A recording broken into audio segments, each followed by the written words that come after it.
Muutume teadlikuks sellest, et kristlus on universaalne termin. Seega kristluse ja demokraatia vahel on lahutamatu seos. Ilma kristluseta lihtsalt ei saa olla demokraatiat. Oluline on samuti märgata seda, et on olemas riigid, kus kohas ei ole demokraatlikku valitsusvormi. Ja nende nii-öelda kavatsustes ja nende riikide eesmärgiks ei ole ka muutuda demokraatlikuteks riikideks. Aga need riigid tunnevad ennast ohustatuna demokraatlikute riikide poolt. Vladimir Putin, Xi Jinping ja teised nende sarnased liidrid tunnevad ohustatuna ennast demokraatlikute riikide poolt. Nad teavad tegelikult seda, et nad ei saa nagu põhimõtteliselt piirata või kuidagi nagu tagasi hoida seda, kus kohas inimesed nendes riikides hakkavad nagu võib-olla märkama seda, et elutase neil ja demokraatlikus riigis on nagu erinev, et inimesed demokraatlikutes riikides elavad paremini, keskmine inimene elab seal paremini ja nad ei saa nagu seda tagasi hoida, kus inimesed nagu hakkavad lihtsalt nägema seda järjest rohkem.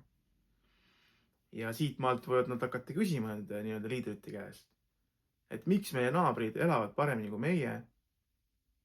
Kas põhjuseks on siis äkki see, et meil ei ole demokraatlikku valitsusvormi?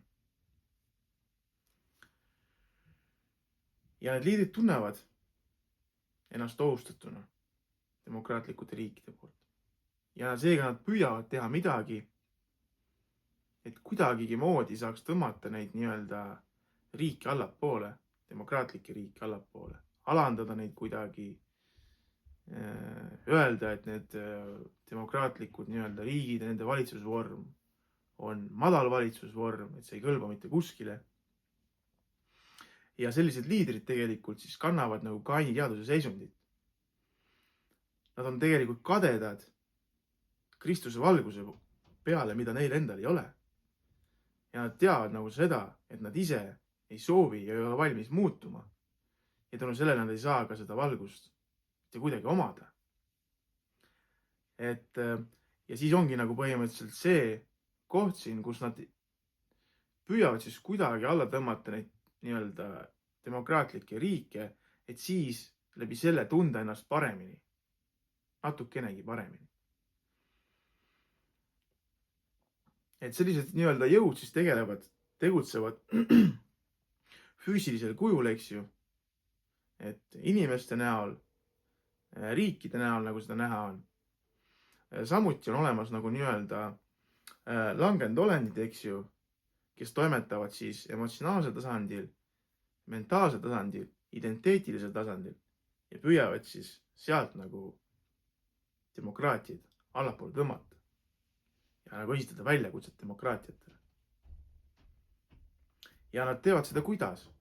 Nad püüavad seda teha ja teevad seda ainult kasutades jõudu, sest nad suudavad ja oskavad ainult mõelda nagu jõupõhiselt. Ja üks asi on nagu selge, et kõik sellised jõud, kes kasutavad ja toimetavad sellisel kujul, kasutavad jõudu, lõpetavad varem või hiljem ajaloo prügikastis. See on kindel.